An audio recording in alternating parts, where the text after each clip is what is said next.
Welcome to the Wired for Success podcast, your show for ambitious, mission-driven entrepreneurs who understand that there's more to entrepreneurship than finding the latest flash-in-the-pan strategies, who understand that in order to build your empire, you need a solid foundation. I wholeheartedly believe that entrepreneurship is the biggest self-development journey you can be on, and it's my mission to help you make that journey easier. In this show, I bring together the very best from science, self-development, and entrepreneurship to set you up for sustainable success. Hi, I'm Claudia Garbutt, the scientist and mindset coach behind this show, and you're listening to the Wired for Success podcast. Hey everyone, and welcome back to a brand new episode of the Wired for Success podcast, where we talk about all things science, self-development, and entrepreneurship that help you get to that next level of success in your life and business. Today, I'm bringing you another brand new interview episode. My guest today is the AI guy, Calum Chase. He's a global keynote speaker on artificial intelligence and the best-selling author of Surviving AI and the Economic Singularity. He's also the co-founder of a think tank focused on the future of jobs called Economic Singularity Foundation. On top of that, he also wrote Pandora's Brain and Pandora's Oracle, a pair of techno-thrillers about the first intelligence, and he's a regular contributor to magazines, newspapers, and radio. But before becoming a full-time writer and speaker, Calum had a 30-year career in journalism and in business as a marketer and strategy consultant and as a CEO. And he also studied philosophy at Oxford University, which confirmed his suspicion that science fiction is actually philosophy in fancy dress. And I love both philosophy and science fiction, and I'm interested in artificial intelligence. So I'm really looking forward to our conversation today. Welcome, Calum, and thank you so much for being on my show. Thanks, Claudia. It's a pleasure to be here. So, Calum, I just mentioned you studied philosophy and you worked in journalism and in business. How did you become the AI guy? Simple answer, I retired. And then I turned a hobby into a career. I didn't expect it to happen. I had always been very interested in artificial intelligence because I've always read a lot of science fiction, and that's full of AI. And I always thought that AI would one day be incredibly important, but I thought not until probably after I was dead, long after I was dead. And in 1999, I read a book by a man called Ray Kurzweil, a book called Are We Spiritual Machines? And Kurzweil opened my eyes to the power of exponential growth. It was the first time I understood that. Exponential growth is incredibly important, and we should probably talk about it. That made me think, wow, AI is going to be important in my lifetime, and certainly in my child's lifetime, and everybody else should be thinking about this. So then I started reading much more and started writing about AI, and that led to this new career. Right. So what is it about AI that you find most fascinating? It's its potential more than what it can do today, but what it can do already is very, very impressive. Back in 2013, a well-known tech investor called Peter Thiel complained that we were promised flying cars and we got 128 characters, by which he meant Twitter. We actually do now have flying cars, but we have something much, much more impressive, which is we have something very close to omniscience. If you combine Google search and Wikipedia, then in your smartphone, you've got something very close to omniscience. And I bet if you could bring a Victorian Brit or German to the current day and say, what's more impressive to you, flying car or omniscience? I'm pretty sure they would say omniscience is more impressive. Google search, just every day I use it many times, and it always amazes me. It amazes me that you can drive from where I live down in Andalusia to Edinburgh, and Google will tell you what time you'll get there. I mean, that's just astonishing. And there are many more miracles that it performs every day. But we are at the beginning of our journey with AI, and it's going to get a lot more powerful, a lot more impressive. Yeah, I bet it will. Now, can you maybe give our listeners who might not be that familiar with AI a short introduction into the topic? So what is it and why is it so important at the moment? You already mentioned Google search and something like that, but maybe you can talk a little bit more about the background. Sure. So It is actually quite hard to explain what artificial intelligence is. If you break it down, it's two words, artificial and intelligence. The artificial bit is easy. It just means something that was created by humans or perhaps by aliens, not by evolution and not by God. So that's artificial. The intelligence bit is the tricky bit because it's about brains and thinking and consciousness and so on, and that's all very mysterious. The best definition I know of it, of intelligence, is goal-directed adaptive behavior. Goal-directed adaptive behavior. So an entity is described as artificial intelligence if it was created by humans, and it's usually software rather than something physical, and it pursues a goal and it learns and adapts its behavior as it pursues that goal. So that's what AI is. The science of AI dates back to 1956. There was a conference in Dartmouth College in New Hampshire, and that was the beginning of it. It bumped along for many years. There were very inflated expectations and hopes for it in the early years. They were dashed. It had a couple of AI winters when you couldn't raise any money for it. Then there was a big bang in 2012. And that was when a researcher called Jeff Hinton figured out how to apply a branch of statistics called machine learning to AI. And then very quickly, it started to make money. And since then, Google and Facebook have stolen a lot of the advertising industry from Rupert Murdoch. And personally, I think that's an extremely good thing. And machine learning needs to be explained. So machine learning is a term invented in 1959 to mean algorithms which use data, lots and lots of data, to make models which make predictions or take decisions that they haven't been programmed to do. So that's machine learning. And the form of machine learning that Hinton got to work is called deep learning, which is, and I'm trying to keep this as simple and unboring as possible. It's a system, it's a process whereby you have a series of layers.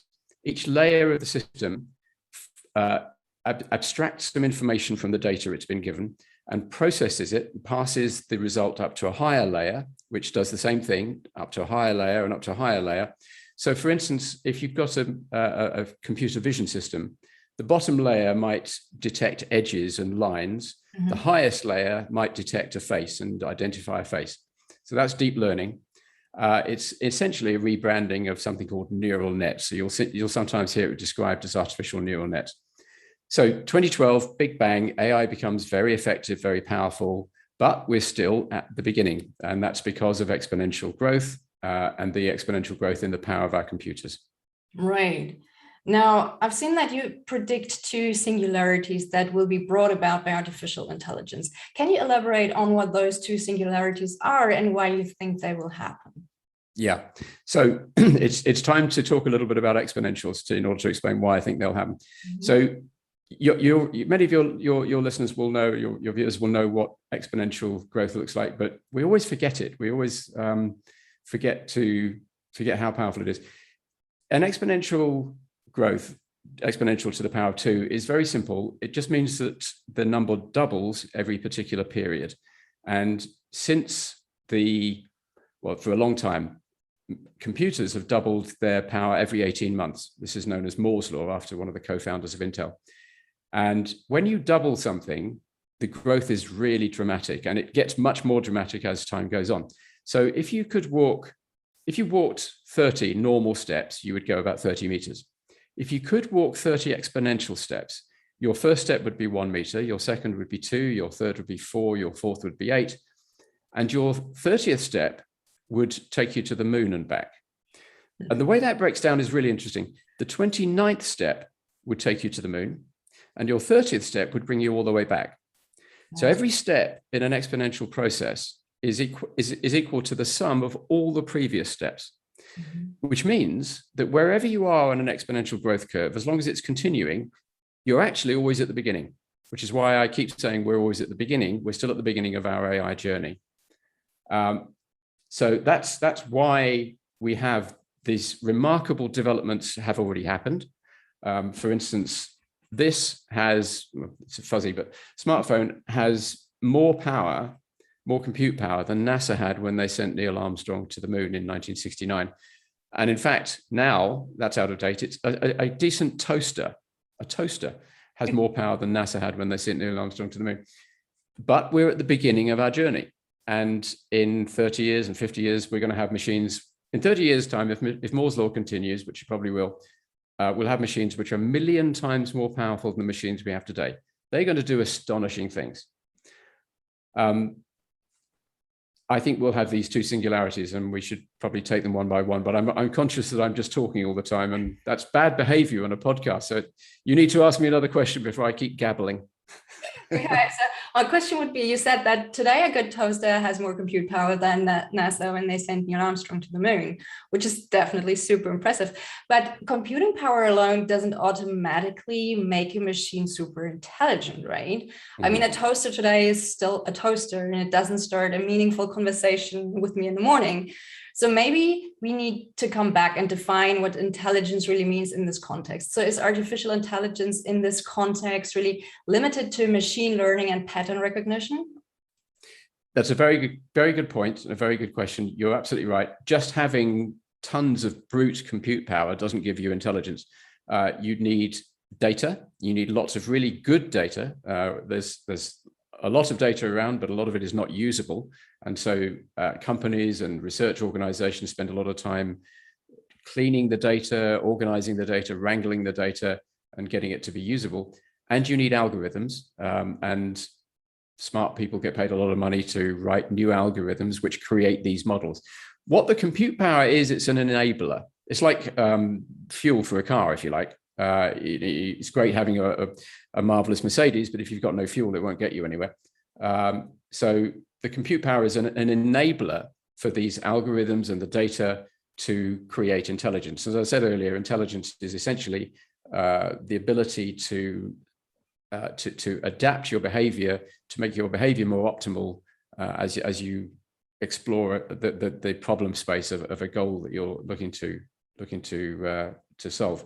So with this amazing compute power that we're going to have, I think that in possibly 20 to 40 years is my expectation, we'll have the first of these two singularities. I should explain what a singularity is. It's simply really a metaphor for the biggest kind of change you can have. It's a term borrowed from maths and physics, and it was first applied to human affairs by John von Neumann, who was one of the fathers of modern computing. So a singularity is simply a really, really big change. It's bigger than a revolution, bigger than digital transformation or anything like that. And the first one I expect to see, I hope to be around to see it, in 20 to 40 years is the economic singularity. Mm-hmm. And that's when something which has been widely discussed, I think, will happen. It's widely dismissed at the moment. That is the possibility of machines taking over our jobs. Now, people keep saying that this won't happen because in the past, automation hasn't caused widespread, massive human unemployment, which is true. It hasn't. It did cause massive, widespread unemployment for horses. In 1915, there were 21.5 million horses working in America, and the horse population in America now is 2 million. That's pretty severe technological unemployment. It hasn't caused human unemployment because machines in the past, automation in the past, has simply replaced muscle jobs, and humans had another skill, which is our cognitive skill. But machines are increasingly doing cognitive tasks. So we have machines now which can drive cars. They're being tested very, very cautiously, and they're being rolled out very, very slowly, which is entirely sensible. It'd be foolish to roll them out faster. But there are, Google has a spin out called Waymo, which has got cars, driverless taxis in Phoenix, Arizona, members of the public in the back, and there was nobody in the front. And they've had that going for a month, for a year.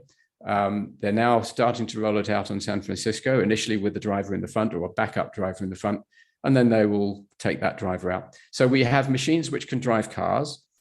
We have machines which can read scripts and actually write their own scripts to some extent in call centers. And this is going to increase. We have machines which deliver things to people in warehouses. In warehouses 15 years ago, people used to go to a shelf, get something and bring it back to the packing station and wrap it up. Now they don't move. The machines go and get the object from the rack and they bring it to the human at the packing station. The only thing that the machines can't currently do is do the final wrapping. And it'll take 5 to 10 years for that problem to be solved. And then they can turn the lights out in the warehouses and there'll be no humans working there. maybe more than 5 years, but that's coming. So machines are going to replace more and more of our jobs. Some people think that we will continue to invent new jobs which machines can never do. I think when machines are 1,000,000 times more powerful than they are today, I think we're going to run out of things that they can't do. So I think that in 30 years' time, machines will do most of the jobs that humans could do for money. And I think that can be really good news, because a world in which machines do all the jobs should be a world in which humans do whatever we want to do. We behave like aristocrats in years gone by. We play, we learn, we travel, we study, we socialize, and we do what humans should do, which is not go to an office for 9 to 5 every day. So that's the economic singularity. There's various other things that are going to happen around about that time. We will probably stop growing cows for meat. We'll be consuming plant-based meat and lab-grown meat from cells, so we can use the land that we have much more efficiently and much more sensibly. I think AI will help extend our lifespans quite considerably by that time as well. So some really major changes are coming around about the time of the economic singularity. And then very briefly, I'll be very brief about this. Some point further on, I think somewhere between 70 to 100 years probably, but that's a wild guess, we will create an artificial general intelligence. And that is a machine with all the cognitive abilities of an adult human.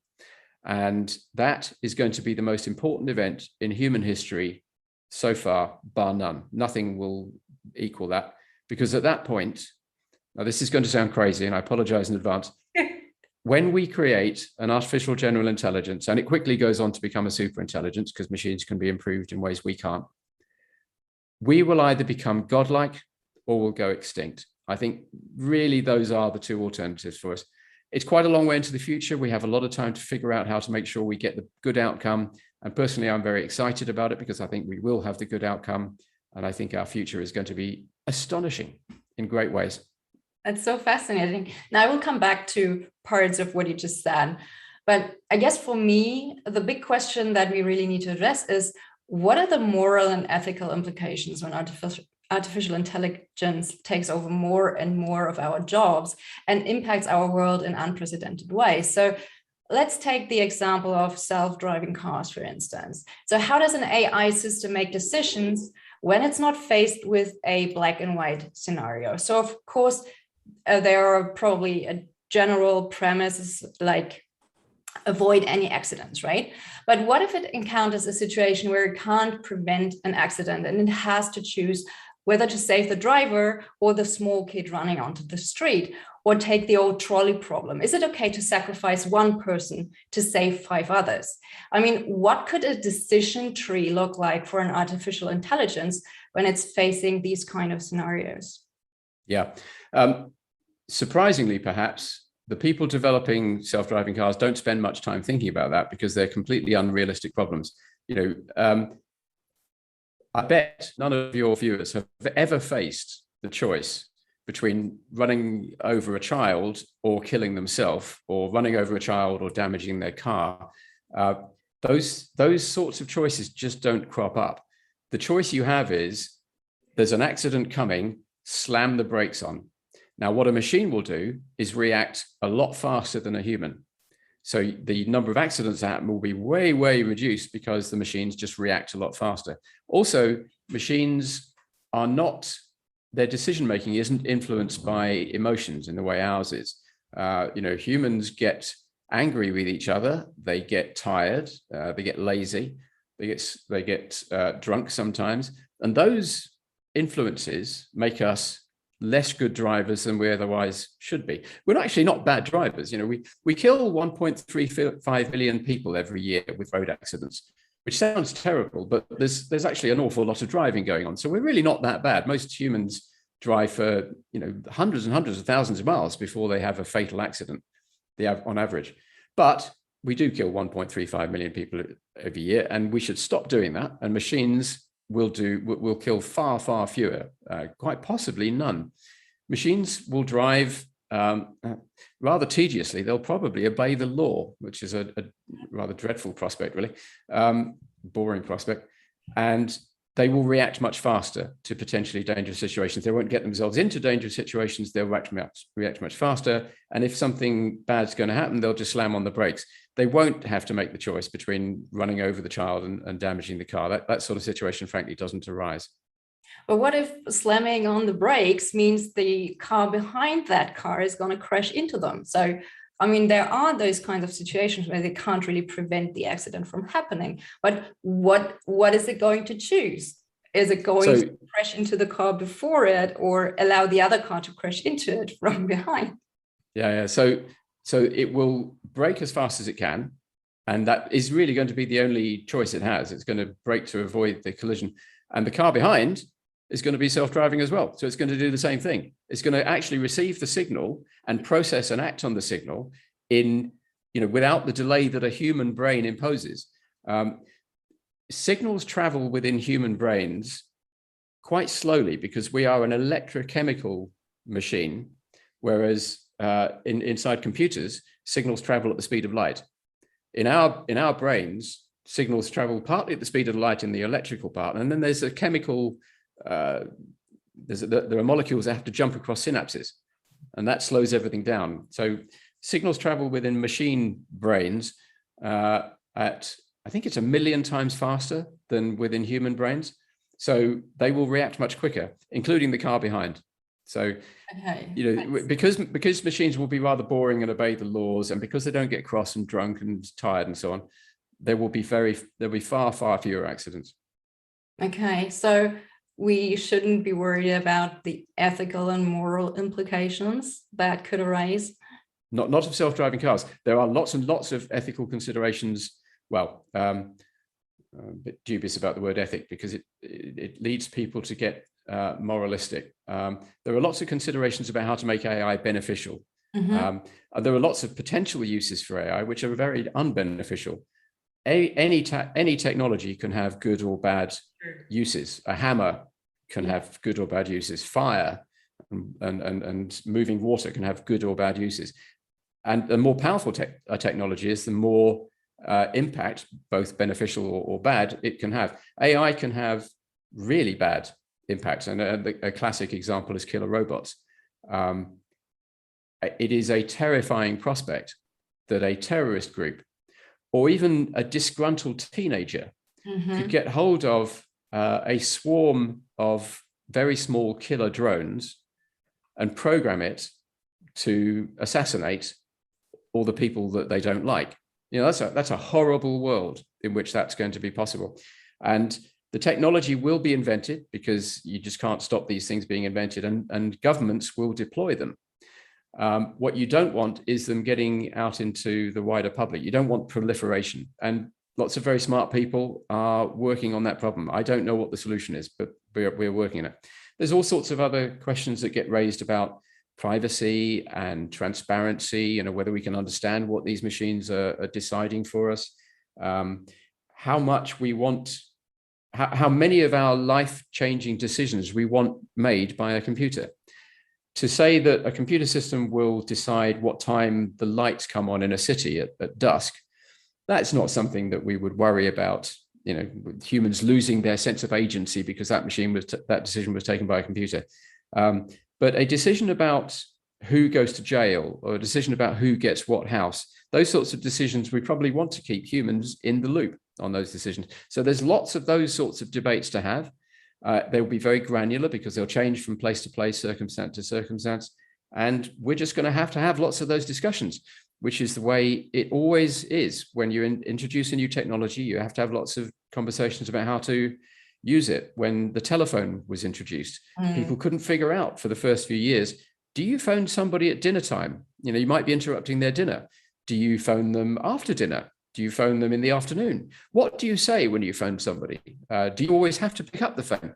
It took years before those sorts of etiquette decisions were made. That's a fairly trivial example. We'll have much more severe examples than that with AI. But then there's the really, really big ones. The things I've talked about so far are not at the following scale, the scale of how do we adapt our economy to a world in which machines are doing all the jobs? Because obviously, if machines are doing all the jobs, then humans haven't got any income. So how do we manage that? Yeah. And then how do the really, really big one, the one that really counts, is how do we make sure that the arrival of the first superintelligence on the planet, how do we make sure that's safe? And that's why I wrote 2 novels about that, because I think that's the biggest question humans are likely to face ever. Yeah, definitely interesting times ahead. Mm. Another area that I can't really imagine artificial intelligence taking over is other areas that require a lot of emotional and social intelligence. For instance, I can't really picture an artificial kindergarten teacher or an artificial poet or an artificial social worker. So what's your opinion on that? Do you think AI could be developed in such a way that it could become competent in those areas too? Absolutely. And in fact, it's already happened. The leading natural language processing system, and natural language processing is when a machine absorbs some information expressed in natural language, processes it, and then gives a result back in natural language. The leading one of those is called GPT-3, produced by a company called OpenAI in California, co-founded by Elon Musk. It writes poetry, and believe it or not, the poetry is not bad. So I'm told. I'm not much of a fan of poetry. It writes articles. It writes beginnings of novels. It goes wrong. It's buggy, but again, we're still at the beginning of the journey.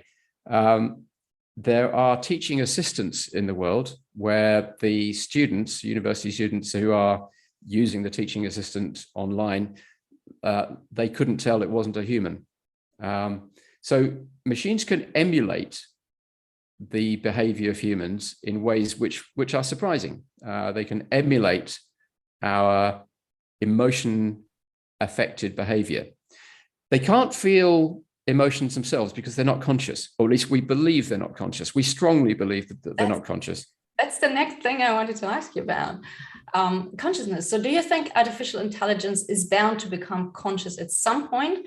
And would that be a good or a bad thing, in your opinion? Yeah, we don't know. We don't really know what consciousness is. I mean, we do in the subjective sense. Consciousness, by definition, is the personal experience. Mm-hmm. Just that, our personal experience. The fact that I'm looking at a screen and you're on it. The fact I can look out the window. The fact what I hear. That's consciousness. We don't know how that arises. I mean, we believe firmly that it arises from the physical processes going on in our brains, but we don't know exactly the connection between the two, and we don't know the connection between intelligence and consciousness. We have an intuition, and probably more than an intuition, that the more intelligent a species is, the more powerful its consciousness is. So, I think there wouldn't be many people who would disagree with the proposition that a dog has more consciousness than a worm.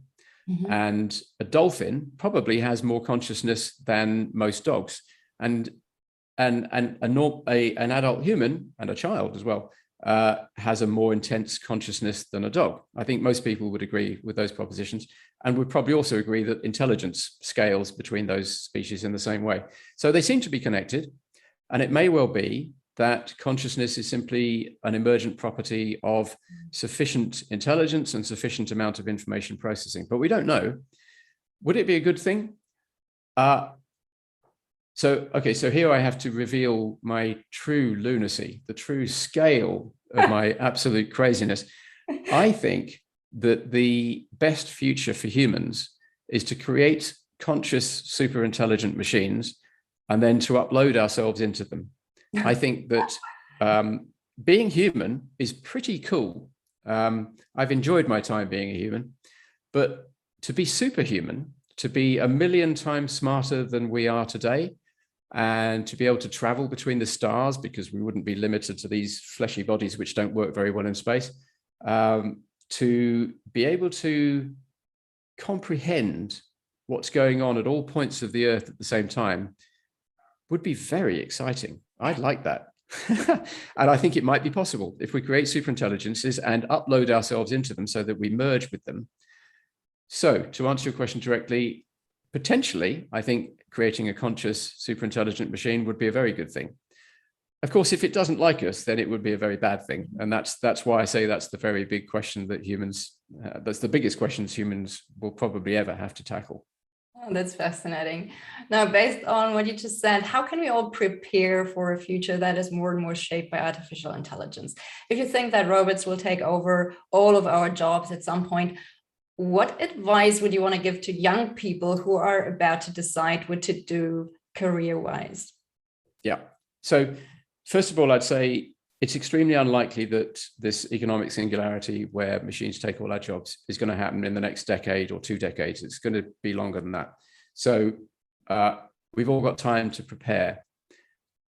Mm-hmm. And I suppose I say 2 things. Firstly, AI is not going away. It's going to become more and more powerful, more and more important. So the first thing everybody ought to do is, quite frankly, to buy my books and learn about what AI is, and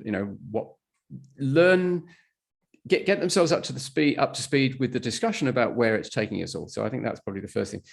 But slightly less cynically, what should people study? For a while, when it became apparent how important AI was going to be, for a while, everybody said, well, we should all learn STEM subjects because AI is computing, and computing is all about maths and statistics. But then it was realized, well, actually, machines can do a lot of the things. Machines can already write code incredibly. So maybe that's not the answer. Maybe the answer is to specialize in the things that machines can't do. And what machines can't do is be conscious, and they can't empathize. So study the humanities and become the most sort of human that you can be. But actually, it turns out machines are very good at emulating emotional and empathetic behavior. So I think the real answer is study what you're interested in. By the time most of us have to make those decisions, we know the kind of thing we like. We like science fiction, or we like sewing, or we like history, or we like cooking, or we like traveling. And we should study what we're interested in, because it's only if you're interested in what you're studying that you'll do well at it. It's only if you enjoy your work that you'll do it well. So don't worry too much about what AI and other technologies will enable jobs to happen in, but pursue the things that interest you. That's always a good thing to do. Now, I want to come back to something you said earlier, which is, so if robots took over all of our jobs, and as humans we're free to live a life of leisure, you said you think that would be a good idea because it enables us to be free and do whatever we like. But I actually think this could lead to a massive increase in depression as people lose their direction and purpose in life, because so many people define their life purpose by the job that they do. And yes, they might complain a lot about their work, but take the work away from them and they will complain even more. They will feel replaceable and their life will feel shallow and meaningless. So I think in general, people need challenges. They need to struggle to grow as a person. And yes, it's uncomfortable, and yes, they will complain, but in the end, they can look back at those challenges and see how they help them become stronger. So I really wonder what would happen if we took all that struggle away from them. What do you think? I agree with you completely that we need challenges, we need goals, we need projects, we need work. Humans need work. Maybe in the future we won't. Maybe we'll genetically modify ourselves or modify our brain processes so that we don't. But at the moment we do. But that doesn't mean we need jobs. And there are 3 categories of people who I think prove pretty conclusively you don't need a job to have a meaningful life. One of them is aristocrats. For centuries, most of them didn't have jobs, and there was no great tidal wave of existential despair among aristocrats. They had the best lives of anybody in their society. The second group is comfortably off retired people. And I can tell you from experience that retiring when you can afford to retire is great fun. I recommend it. Retiring when you're dirt poor is no fun at all. I don't recommend that. And then the third category is children. Have you ever seen a child who said, I need a job because I haven't got any meaning in my life? Children can find meaning in an ant crawling across a floor. Humans are really good at finding meaning in things. We find meaning in becoming the best golfer we can be, and becoming the best painter, the best travel writer. There's loads of things we can do. We don't need jobs in order to have work. We do need work in order to have fun. True. Now, last but not least, where can our listeners find you online if they're interested in learning more about you and your work? I'm most active on Twitter at @CCCalum. I'm quite opinionated and mouthy on Twitter. I have a blog, which I do a very poor job of keeping up to date. That's at www pandoras-brain.com. But I would recommend my books, really. That I think there is a reasonably good introduction to where AI is today and how it got there and where it's going in the future. So, as you kindly mentioned at the beginning, Surviving AI and the Economic Singularity. I think I've recently updated them. They're in their 3rd edition, so I think they're worth a punt. Perfect. Thank you so much, Calum, for these fascinating insights. They're definitely food for thought. So, thanks, Claudia. It was fun. Take care and talk to you soon. Bye. Bye-bye.